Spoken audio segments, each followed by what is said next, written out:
Hi hello welcome back to Ritz Voice new YouTube video. ഇന്ന് ഞാൻ വന്നിരിക്കുന്നത് ഒരു ട്രാവൽ വ്ലോഗ് ആയിട്ടാണ്. ഞാൻ ആദ്യമായിട്ടാണ് കാലിക്കറ്റ് പോണത്. കോഴിക്കോട് പോയിട്ട് അവിടുത്തെ കാര്യങ്ങളൊക്കെ എക്സ്പ്ലോർ ചെയ്യാനാണ്. ഞാൻ ഹൈലൈറ്റ് മോൾ പോയിട്ടുണ്ട്, പക്ഷെ Thrissur to Highlight mall to Thrissur അങ്ങനെയാണ് വന്നിട്ടുള്ളത്. ഞാൻ ഇതുവരെ കോഴിക്കോട് പോകാൻ വേണ്ടിയിട്ട് ഇതുവരെ നിന്നിട്ടില്ല ഇത്ര നാളായിട്ട്. അപ്പൊ ഞാൻ വിചാരിച്ചു ഫസ്റ്റ് ട്രിപ്പ് എൻ്റെ ട്രാവൽ വ്ലോഗിൽ എന്തായാലും കോഴിക്കോട്ടേക്ക് പോകാമെന്ന് വിചാരിച്ചു. അവിടെ മിഠായി തെരുവ് എന്ന് പറഞ്ഞ തെരുവുണ്ട്. അപ്പൊ മിഠായി തെരുവ് എന്ന് പറയുമ്പോൾ എനിക്ക് അങ്ങനെ എൻ്റെ മനസ്സിൽ മിഠായികളൊക്കെ നിരത്തി വെച്ച തെരുവ് ആയിരിക്കും എന്നുള്ള രീതിയിലാണ് ഞാൻ ചിന്തിച്ചേക്കുന്നത് മിഠായി തെരുവ് എന്ന് പറയുമ്പോൾ. അപ്പോൾ അതൊക്കെ എന്താണെന്നുള്ളത് ഞാൻ നിങ്ങൾക്ക് കാണിച്ചു തരാം. പിന്നെ എൻ്റെ YouTube channel 10K subscribers 10,000 subscribers അതിൻ്റെ ഹാപ്പിനെസ്സും കൂടി ഉണ്ട് എനിക്ക്. അപ്പോൾ ഇതുവരെ സപ്പോർട്ട് ചെയ്ത എല്ലാവർക്കും വളരെ നന്ദിയുണ്ട്. അപ്പോൾ വീണ്ടും keep on supporting me, like ചെയ്യുക, ഷെയർ ചെയ്യുക. അപ്പോൾ ഇന്നത്തെ ട്രാവൽ വീഡിയോ കാണാം. ഞാൻ കഴിക്കുന്ന ഫുഡ് റഹ്മത്ത് ഹോട്ടലിൽ പോകണം എനിക്ക് ഭയങ്കര ആഗ്രഹമുണ്ട്. അപ്പോൾ അവിടുത്തെ സ്പെഷ്യൽ ഫുഡൊക്കെ നിങ്ങൾക്ക് കാണിച്ചു തരാം. എൻ്റെ ട്രാവലിംഗ് കാര്യങ്ങളാണ് ഇന്നത്തെ വീഡിയോയിൽ നിങ്ങൾക്ക് കാണാൻ പോണത്. അപ്പോൾ വീഡിയോ ഇഷ്ടപ്പെട്ട ഫുള്ള് കാണാം. Let's get into the video.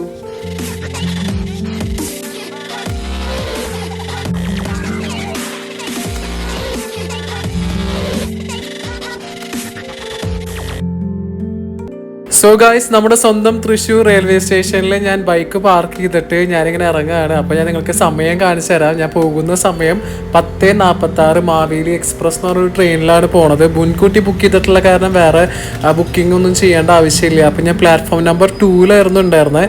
അപ്പോൾ ഞാൻ അവിടേക്ക് ഇങ്ങനെ നടന്ന് പോവാണ് കേട്ടോ. ട്രെയിൻ വരാൻ 2-3 മിനിറ്റ് ഉള്ളൂ. അങ്ങനെ ഞാൻ പ്ലാറ്റ്ഫോം നമ്പർ 2 അപ്പോൾ തന്നെ ഒരു 5 മിനിറ്റ് കൊണ്ട് ട്രെയിൻ വന്നു. അപ്പോൾ എനിക്ക് ഭയങ്കര സന്തോഷമായി. കാരണം എന്താണെന്ന് വെച്ചാൽ നമ്മുടെ സൂര്യയുടെ പുതിയൊരു മൂവിയുടെ കങ്കുവ എന്ന് പറഞ്ഞ സിനിമയുടെ ബോഗിലാണ് എനിക്ക് കയറേണ്ട വന്നത്. പിന്നെ ഈ സംഭവം എന്താന്ന് വെച്ചാല് ഇവിടെ ആൾക്കാർ തെറ്റി സീറ്റ് നമ്പർ ഇരുന്നിട്ട് അതിങ്ങനെ മാറി മാറി ഇരിക്കുകയാണ്. അങ്ങനെ ഫൈനലി എനിക്കും സീറ്റ് കിട്ടി. അപ്പൊ ഞാൻ ഭയങ്കര എക്സൈറ്റഡ് ആണ്. കാരണം വെച്ചാല് ഞാൻ എറണാകുളം, കൊല്ലം, കോട്ടയം ആ ഭാഗത്തേക്കൊക്കെ കുറെ ട്രെയിൻ യാത്ര ചെയ്തിട്ടുണ്ട്. പക്ഷെ ഈ ഭാഗത്തേക്ക് ഭയങ്കര കുറവാണ്. കോഴിക്കോട്, കണ്ണൂർ, കാസർഗോഡും ഒക്കെ പോയിട്ടില്ല. ഇപ്പൊ ആണെങ്കിൽ 2ാമത്തെ വട്ടമാണ് പോണത്. കഴിഞ്ഞൊരു വീഡിയോയിൽ ഞാൻ ഷൊർണൂർ പോയിട്ടുണ്ടായിരുന്നു. അപ്പൊ അത് കഴിഞ്ഞിട്ടുള്ള ഭാഗങ്ങളാണെന്ന് ഞാൻ നിങ്ങൾക്ക് ഇപ്പൊ കാണിച്ചു തരേണ്ടത്. അതായത് കോഴിക്കോട് എത്താറായിരുന്ന സമയത്ത് കുറച്ച് ഇങ്ങനെ എന്താ പറയുക, നമ്മുടെ ഭാരതപ്പുഴയൊക്കെ ഭാഗം പോലെ എനിക്ക് തോന്നി ഈ ഒരു ഭാഗം. പക്ഷെ അതല്ല, വേറെ ഏതൊരു സ്ഥലമാണ്. അപ്പോൾ എനിക്ക് കറക്റ്റ് അറിയില്ല. അപ്പം ഞാൻ ഇവിടുത്തെ പ്രകൃതി രമണീയമായ സ്ഥലങ്ങളൊക്കെ ആസ്വദിച്ചുകൊണ്ടിരിക്കുകയാണ്. അങ്ങനെ ഫൈനലി നമ്മുടെ ട്രെയിൻ കോഴിക്കോട് സിറ്റിയിലേക്ക് കടക്കുകയാണ്. അപ്പം ഞാനിങ്ങനെ എക്സൈറ്റഡിൽ ഇങ്ങനെ നോക്കുകയാണ്. കാരണം ഞാൻ ആദ്യമായിട്ടാണ് ആ കോഴിക്കോടിലേക്ക് വരണത്. എനിക്ക് ഭയങ്കര ത്രില്ലാണ് അതിലെ ഉള്ളിലത്തെ കാര്യങ്ങളും അല്ലെങ്കിൽ അവിടുത്തെ കാര്യങ്ങളൊക്കെ എക്സ്പ്ലോർ ചെയ്യാൻ. അപ്പോൾ ബൈക്കിൽ 2 പേര് പോകണ്ടായിരുന്നു. അവരെ ഞാൻ ജസ്റ്റ് ഇങ്ങനെ സൂം ചെയ്തു. എനിക്ക് അറിഞ്ഞൂടെ അവർ ഈ വീഡിയോ കാണുമെന്നുള്ളത്. കാണില്ലെന്ന് എനിക്കറിയില്ല. എന്നാലും ജസ്റ്റ് ഞാൻ അവരിങ്ങനെ സൂം ചെയ്ത് ഇങ്ങനെ എടുത്തു. പിന്നെ എൻ്റെ മനസ്സിൽ എന്താണെന്ന് വെച്ചാൽ കോഴിക്കോട് എന്ന് പറയുന്നത് ഒരു ഗ്രാമീണമായ അന്തരീക്ഷം സൃഷ്ടിക്കുന്ന ഒരു സ്ഥലമാണെന്നുള്ള രീതിയിലാണ് ഞാൻ പോയിക്കൊണ്ടിരിക്കുന്നത്. അപ്പം ഞാൻ ഇത് കണ്ടിട്ട് ഇങ്ങനെ നോക്കിയിരിക്കുമ്പോഴാണ് അവിടെ ഒരു PVS എന്ന് പറഞ്ഞിട്ടുള്ള ഒരു ഹോസ്പിറ്റൽ ഞാൻ കാണുന്നത്. അത് ഇങ്ങനെ റെയിൽവേ സ്റ്റേഷൻ്റെ ട്രാക്കിൻ്റെ ഒക്കെ അടുത്ത് തന്നെയാണ് ഇതുള്ളത്. അപ്പോൾ എനിക്ക് മനസ്സിലായി ഏകദേശം ഞാൻ കാലിക്കറ്റ് സ്റ്റേഷൻ എത്താൻ പോവുകയാണെന്ന് മനസ്സിലായി. കണ്ടില്ലേ, PVS സൺറൈസ് ഹോസ്പിറ്റലായിരുന്നു അത്. അപ്പോൾ ഞാനങ്ങനെ അതിൻ്റെ മുമ്പിൽ കൂടെ എത്തി. അപ്പോൾ ഞാനിത് എന്തെത്താത്തതെന്ന് ഇങ്ങനെ കൗതുകത്തോടെ നോക്കിയിരിക്കുകയാണ്. അങ്ങനെ ഫൈനലി മെയിനായിട്ട് ഞാൻ ഈ വീഡിയോ എടുക്കണത് ഈ ഒരു സാധനം കിട്ടാനായിരുന്നു. കോഴിക്കോട് കടക്കണ ഒരു വീഡിയോ എടുക്കണമെന്ന് എനിക്ക് ഭയങ്കര ആഗ്രഹമായിരുന്നു. അപ്പോൾ അങ്ങനെ അത് വന്നു. അങ്ങനെ സ്റ്റേഷൻ എത്തിയെന്ന് എനിക്ക് മനസ്സിലായി. അപ്പോൾ ഇതാണ് കാലിക്കറ്റ് സ്റ്റേഷൻ, റെയിൽവേ സ്റ്റേഷൻ വരണത്. അപ്പോൾ കണ്ടിട്ടുണ്ടാവും കുറേ പേര്. കാണാത്തവർക്ക് വേണ്ടിയിട്ടാണ് ഞാൻ ഈ വീഡിയോ ചെയ്യുന്നത്. അപ്പോൾ ഞാനും ആദ്യമായിട്ടാണ് കാണുന്നത്. അപ്പോൾ നല്ല തിരക്കൊന്നുമില്ല, അങ്ങനത്തെ ഒരു റെയിൽവേ സ്റ്റേഷനാണ്. പക്ഷേ എനിക്ക് തോന്നുന്നത് തൃശ്ശൂരിനെക്കാട്ടും കുറച്ച് വലുപ്പമുണ്ടോ എന്നുള്ളൊരു സംശയം ഉണ്ടെന്ന് തോന്നുന്നു എനിക്ക്. കാരണം അത്രയും ട്രാക്സും അത്രയും ആൾക്കാരുണ്ടെന്ന് തോന്നുന്നു. തൃശ്ശൂരിലാകെ 3-4 ട്രാക്കുള്ളൂ. ഇവിടെ 3-4 ട്രാക്ക്. 4ാമത്തെ പ്ലാറ്റ്ഫോമിലാണ് ഞാനിപ്പോൾ ഇറങ്ങിയിരുന്നത്. അപ്പോൾ എന്തായാലും 4-5 ട്രാക്ക് ഉണ്ടാവുമല്ലോ. അങ്ങനെ ഞാൻ സ്റ്റെപ്പാണ് കയറിയത്. എക്സലേറ്റർ ഞാൻ കയറിയില്ല. കാരണം വെച്ചാൽ നമ്മുടെ ആരോഗ്യത്തിന് നല്ലത് സ്റ്റെപ്സ് എന്ന നിലയ്ക്ക് ഞാൻ പുറത്തേക്ക് ഇറങ്ങി ഞാൻ കുറച്ച് നടന്നു. അപ്പോഴാണ് ഞാൻ അറിയണത് കാലിക്കറ്റിൽ എന്തോ ഹർത്താൽ ഉണ്ടായിരുന്നു ആ ദിവസം. അപ്പോൾ ഞാൻ ആകെ വിഷമിച്ച് പോയി. കാരണം വെച്ചാൽ പേപ്പർ പോലും വായിക്കാണ്ട് ഇറങ്ങി തിരിച്ചതാണ് ഞാൻ. അപ്പോൾ ഞാൻ ആദ്യം ചെയ്തത് റഹ്മത്ത് ഹോട്ടലിൽ വിളിച്ച് ചോദിച്ചു ഇന്ന് ഓപ്പൺ ആണോന്ന്. പക്ഷെ നല്ല ഓപ്പൺ ആയിരുന്നു, നല്ല തിരക്കുമായിരുന്നു. അപ്പോൾ ഞാൻ അവിടെ പോയി. എനിക്ക് അവിടെ നിന്ന് കഴിക്കണമെന്ന് ഭയങ്കര ആഗ്രഹമായിരുന്നു. കുറേ വീഡിയോസിൽ ഞാൻ അങ്ങനെ കണ്ടിട്ടുണ്ട്. റഹ്മത്തിലത്തെ ഫുഡൊക്കെ അടിപൊളിയാണ്, മസ്റ്റ് ട്രൈ ആന്നൊക്കെ കേട്ടിട്ടാണ് ഞാൻ ഇവിടുത്തെ കോഴി ബിരിയാണി ഞാൻ കഴിക്കണത്. പക്ഷേ ഉള്ളത് പറയാലോ, എനിക്ക് അത്ര ഇഷ്ടമായില്ല കേട്ടോ. ഔട്ട് ഓഫ് 10 ഞാനൊരു 5 മാർക്കായിരിക്കും ഞാൻ ഈ ഒരു ബിരിയാണിക്ക് കൊടുക്കുള്ളൂ. എനിക്ക് എന്തുകൊണ്ടാണ് ആൾക്കാർ റഹ്മത്ത് ഇത്രയും നല്ല അടിപൊളിയാന്നൊക്കെ പറയണത് എനിക്കറിയില്ല. ഇതിനകത്ത് ടേസ്റ്റുള്ള ബിരിയാണി ഞാൻ കഴിച്ചിട്ടുള്ളത് കൊണ്ടാണ് ഞാൻ പറയുന്നത്. അങ്ങനെ മിഠായി തെരുവിലേക്ക് ഞാൻ ഓട്ടോ കയറി ഞാൻ നടക്കുകയാണ്. അപ്പം എൻ്റെ മനസ്സിൽ മിഠായി തെരുവ് ഞാൻ ഓൾറെഡി ഇൻട്രൊഡക്ഷൻ വീഡിയോയിൽ പറഞ്ഞല്ലോ. എനിക്കിങ്ങനെ കുറേ മിഠായികളൊക്കെ വാരി വിതറിയിരിക്കണ ഒരു സ്ഥലം എന്ന രീതിയിലാണ് ഞാൻ നടക്കുന്നത്. പക്ഷെ നല്ല ചൂടായിരുന്നു. അതുപോലെ പുറത്ത് ഇങ്ങനെ കുറേ ഇങ്ങനെ കച്ചവടം നടത്തണ ഒരു സ്ഥലത്തിനെയാണ് മിഠായി തെരുവ് തെരുവ് എന്ന് പറയണത്. ഞാൻ മുന്നൊരു വീഡിയോസ് ഒന്നും കാണാണ്ടാണ് ഞാൻ പോകുന്നത്. അപ്പോൾ അങ്ങോട്ട് തേരാപാര അങ്ങോട്ട് കുറേ നടന്നു, കുറേ ഭാഗത്തെ കൂടെ എൻട്രൻസും എക്സിറ്റും അങ്ങനെയൊക്കെ ഉള്ള കാരണം ഞാൻ അങ്ങോട്ടും ഇങ്ങോട്ടൊക്കെ നടന്നു. അപ്പോൾ ഇതാണ് എൻട്രൻസ് എന്നാണ് അവിടെ ചോദിച്ചു അപ്പോൾ പറഞ്ഞത്. അപ്പോൾ ഞാനിങ്ങനെ നോക്കായിരുന്നു, ഓക്കെ ഇങ്ങനെയൊക്കെ കുറേ സംഭവങ്ങളൊക്കെ ഉണ്ടല്ലോ എന്നുള്ള രീതിയിൽ. അപ്പോൾ SK പൊറ്റക്കാടിൻ്റെ ഒരു സ്റ്റാച്ചു ആണ് നിങ്ങളിപ്പോൾ കണ്ടുകൊണ്ടിരിക്കുന്നത്. അപ്പോൾ ഇതുകൂടെയാണ് നമ്മൾ എൻട്രൻസ് കിടക്കുന്നത്. പിന്നെ എക്സിറ്റ് ഭാഗം ഉണ്ട്. അങ്ങനെ പല ഭാഗത്തേക്ക് ഇങ്ങനെ കിടക്കണ കാരണമാണ് ഇതിൻ്റെ മിഠായി തെരുവ് എന്ന് പറയണമെന്ന് എനിക്ക് തോന്നുന്നു. അങ്ങനെ ഞാൻ മിഠായി തെരുവ് ഞാൻ കുറേ അങ്ങനെ നടന്നു. പിന്നെ ഞാൻ വിചാരിച്ചു ബീച്ചിൻ്റെ അവിടേക്ക് പോയിട്ട് സൺസെറ്റ് കാണാമെന്ന് വിചാരിച്ചിട്ടുണ്ടായിരുന്നു. അപ്പോൾ ഞാനിങ്ങനെ ഓട്ടോയിൽ പോകുന്ന സമയത്ത് ഞാൻ ആ ചേട്ടനോട് ഇങ്ങനെ പറഞ്ഞു, എനിക്ക് റഹ്മത്തിലത്തെ ബിരിയാണി അത്ര ഇഷ്ടമായില്ല. അപ്പോൾ ആ ചേട്ടൻ പറഞ്ഞു, ഒരു കാര്യം ചെയ്ത് കുറ്റിച്ചിറ എന്ന് പറഞ്ഞ സ്ഥലമുണ്ട് ബീച്ച് റോഡിൽ തന്നെ, അപ്പോൾ അവിടെ പോയിട്ട് അവിടുത്തെ ബിരിയാണി ഒന്ന് ട്രൈ ചെയ്യാൻ പറഞ്ഞു. അപ്പോൾ ഞാൻ വിചാരിച്ചു ഓക്കെ എന്ന് വെച്ചാൽ രാത്രി അത് കഴിക്കാം, അല്ലെങ്കിൽ ഈവനിങ് തിരിക്കാറാകുമ്പോൾ എൻ്റെ ട്രെയിൻ എന്തായാലും 9 മണിക്കാണ് രാത്രി. അപ്പോൾ ഞാൻ തിരിക്കാൻ പോകുന്ന സമയത്ത് അവിടെ നിന്ന് കഴിക്കാമെന്ന് പ്ലാൻ ചെയ്തു. അങ്ങനെ ഞാൻ ഇതാണ് പാരഗണിൻ്റെ ഭാഗം കേട്ടോ, ഇങ്ങനെ ഓട്ടോയിൽ പോകുമ്പോൾ കണ്ടതാണ്. ആ പാരഗൺ എനിക്ക് കഴിക്കണം എന്നുണ്ട്. പിന്നെ അത് തൃശ്ശൂരുള്ള കാരണം എനിക്കത് കുഴപ്പമുണ്ടായിരുന്നില്ല. അങ്ങനെ ഞാൻ ഒരു സ്ഥലത്ത് ഇറങ്ങി ഞാൻ കുറച്ച് നടന്നു.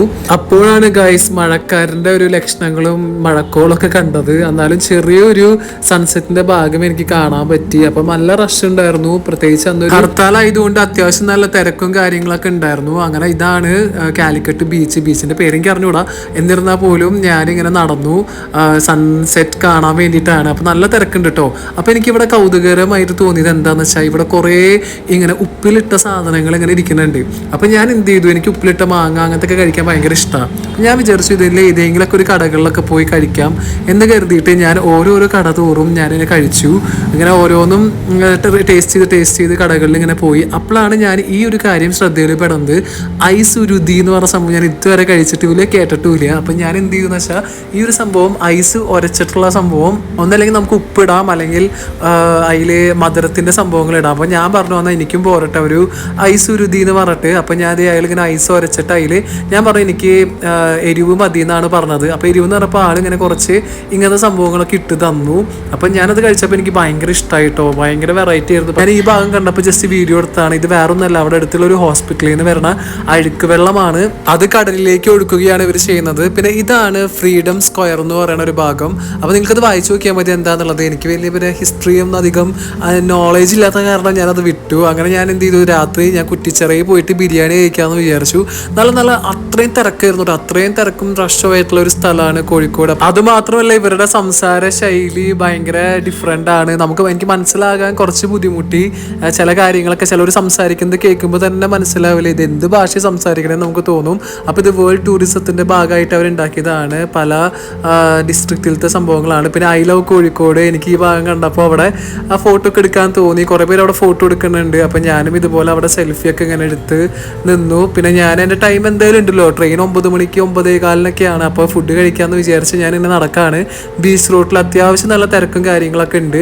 പിന്നെ അത് മാത്രമല്ല ഇതൊരു മുസ്ലിം ഏരിയ ആയതുകൊണ്ട് കുറേ ഇസ്ലാം മതക്കാരെയാണ് കൂടുതൽ കാണാൻ പറ്റുക. അപ്പം അങ്ങനെ ഞാൻ എൻ്റെ മുമ്പ് ഒരു എക്സിബിഷൻ പോലത്തെ ഒരു ജയൻറ്റ് വീലൊക്കെ കണ്ടു, യന്ത്രൂഞ്ഞാൽ. പിന്നെ ഞാനിത് ഈ പന കണ്ടപ്പോൾ എനിക്ക് ദുബായിലത്തൊക്കെ ലാമയർ പോലത്തെ ഒരു സ്ഥലം എനിക്ക് ഓർമ്മ വന്നു പെട്ടെന്ന്. അങ്ങനത്തെ ഒരു വൈബ് സൃഷ്ടിച്ചൊരു ഭാഗമായിരുന്നു ഈ ഒരു ഭാഗം. അങ്ങനെ ഞാൻ നമ്മുടെ കുറ്റിച്ചിറ ബിരിയാണി സെൻറ്ററിലേക്ക് എത്തിയിരിക്കുകയാണ്. അപ്പോൾ കുറ്റിച്ചിറ എന്നൊക്കെ പറയുമ്പോൾ ഞാൻ ഭയങ്കര സ്റ്റാൻഡേർഡൈസ്ഡ് ആയിട്ടുള്ള സംഭവമൊക്കെയാണെന്ന് വിചാരിച്ചു. പക്ഷെ അതൊരു ചെറിയൊരു കടയായിരുന്നു. അങ്ങനെ ഞാനൊരു ചിക്കൻ ബിരിയാണിയാണ് ഇപ്പോഴും ഓർഡർ ചെയ്തത്. പക്ഷേ അത് യമ്മി, നല്ല അടിപൊളി മലബാറി കോഴിക്കോടൻ സ്റ്റൈലിലുള്ള ചിക്കൻ ബിരിയാണി ആയിരുന്നു. എനിക്ക് ഭയങ്കര ഇഷ്ടമായി. ഇതാണ് കുറ്റിച്ചിറയുടെ ഉൾഭാഗം. അങ്ങനെ ഭക്ഷണം കഴിച്ച് പുറത്തിറങ്ങിയപ്പോഴാണ് ഈ ഒരു നഴ്സറി കാണുന്നത്. അപ്പോൾ ഒരു ഗാർഡൻ ഫെസ്റ്റിവൽ നടക്കേണ്ടത് December 20th to 29 വരെ. ഇല എന്നാണ് പേര്. അപ്പോൾ ഞാൻ എന്ത് ചെയ്തു, എനിക്ക് ചെടികൾ ഇഷ്ടമായതുകൊണ്ട് അതിൻ്റെ അകത്തേക്ക് ഒന്ന് പോകാമെന്ന് വിചാരിച്ചു. അപ്പോൾ കുറച്ച് വെറൈറ്റി ആയിട്ടുള്ള ചെടികളൊക്കെ കണ്ടു. അപ്പോൾ ഞാൻ വിചാരിച്ചു നിങ്ങൾക്കും കൂടിയും അത് കാണിച്ചു തരാം എന്നുള്ളതൊരു ഫ്ലോക്സ് എന്ന് പറഞ്ഞ ചെടി 100 രൂപയുള്ളൂ. ജസ്റ്റ് ഇങ്ങനെ കുറേ പൂക്കളൊക്കെ ഉണ്ടായി നിൽക്കണത്. പിന്നെ അതേ ചൈന ഡോൾ കണ്ടു, അത് നമ്മുടെ എല്ലാ ഭാഗത്തും കാണുന്നതാണ്. പിന്നെ ഇങ്ങനത്തെ കുറേ സംഭവങ്ങൾ എനിക്ക് ഭയങ്കരമായിട്ട് ഇഷ്ടപ്പെട്ടു. ഇങ്ങനത്തെ കുറേ ഹാങ്ങിങ് ടൈപ്പ് പ്ലാന്റ്സും പിന്നെ കാറ്റക്സ് ഉണ്ട്. 300 ആണ് ഇവിടെ ഉള്ളത് റേറ്റ് വന്നിരിക്കുന്നത്. അപ്പോൾ ഇതിൻ്റെയൊക്കെ എക്സിബിഷൻ നടക്കുന്നുണ്ട്. അപ്പോൾ ആരെങ്കിലൊക്കെ കോഴിക്കോട് പോകുന്നുണ്ടെങ്കിൽ ഈ ഒരു ഭാഗത്ത് പോവുക. 20th to 29 വരെയാണ് ഡിസംബർ ഉള്ളത്. അപ്പോൾ ഇങ്ങനത്തെ കാര്യങ്ങളൊക്കെ കണ്ടു. അപ്പോൾ ഇതൊന്നും ഞാൻ വാങ്ങിച്ചില്ല, കാരണം ഞാൻ ട്രെയിനിലാണ് പോണത്. അപ്പോൾ ഇതൊക്കെ പിടിച്ച് പോകാൻ ബുദ്ധിമുട്ടായതുകൊണ്ട്. പിന്നെ അത് മാത്രമല്ല മണ്ണുത്തിയിൽ നമുക്ക് ഇതുപോലെ കുറേ നഴ്സറീസ് ഉള്ളതാണ്. അപ്പോൾ നമുക്ക് ഇഷ്ടമുള്ള പോലെ നമുക്ക് വാങ്ങിക്കാം. അപ്പോൾ ഞാനിതൊക്കെ കണ്ട് ഇങ്ങനെ ആസ്വദിച്ച് ഇങ്ങനെ നിന്ന് എന്തെങ്കിലും വെറൈറ്റി ചെടി കിട്ടുമോ എന്നറിയാൻ വേണ്ടിയിട്ടാണ് ഞാൻ ഇതിലേക്ക് കയറിയത്. പിന്നെ ഈ ഒരു സംഭവം എനിക്ക് ഇഷ്ടപ്പെട്ടു കേട്ടോ. ഇത് എന്തോ ഒരു വെറൈറ്റി ചെടി പോലെ എനിക്ക് തോന്നി. അങ്ങനെ ഞാൻ വീണ്ടും ഇതിനുള്ളിലേക്കൊക്കെ കണ്ട് കുറേ കാറ്റക്സ് ടൈപ്പും ചെറിയ ചെറിയ മിനിയേച്ചർ ടൈപ്പ് പ്ലാന്റ്സ് ഒക്കെയാണ് കൂടുതൽ ഇവിടെ ഉള്ളത്. അപ്പോൾ ഞാൻ ഇതുപോലെ ഇങ്ങനെ ആസ്വദിച്ച് ഇങ്ങനെ നടന്നു വരാണ്. അപ്പോൾ നമ്മൾ ഫുഡൊക്കെ കഴിച്ചിട്ട് ഒരു റിലാക്സേഷൻ പോലെയായിരുന്നു എനിക്കിങ്ങനെ ഫീൽ ചെയ്തത്. അതാണ് നിക്കാടിയ പൂവിട്ടിട്ടുണ്ട് നല്ല ഭംഗിയിൽ. അപ്പോൾ ഞാൻ അവിടുത്തെ ആ ചേട്ടനോട് ചോദിച്ചു എന്താണ് പൂവിടാനായിട്ടുള്ള കാരണങ്ങൾ, അല്ലെങ്കിൽ എന്തൊക്കെയാണ് വളങ്ങളൊക്കെ ഇടേണ്ടതെന്നൊക്കെ ചോദിച്ചു. ഇതാണ് നിക്കാടിയ പൂവിട്ടിട്ടുള്ളത്. അങ്ങനെ ഞാൻ ഇതൊക്കെ ഒന്ന് ആസ്വദിച്ച് ഞാൻ വീണ്ടും ഇറങ്ങി. കാരണം വെച്ചാൽ ഒരു സമയം 8 മണിയൊക്കെ ആവാറായി. എനിക്ക് റെയിൽവേ സ്റ്റേഷനിൽ പോകണം 9 മണിക്കാണ്. അപ്പോൾ മഴയും പെയ്യുന്നുണ്ടായിരുന്നു.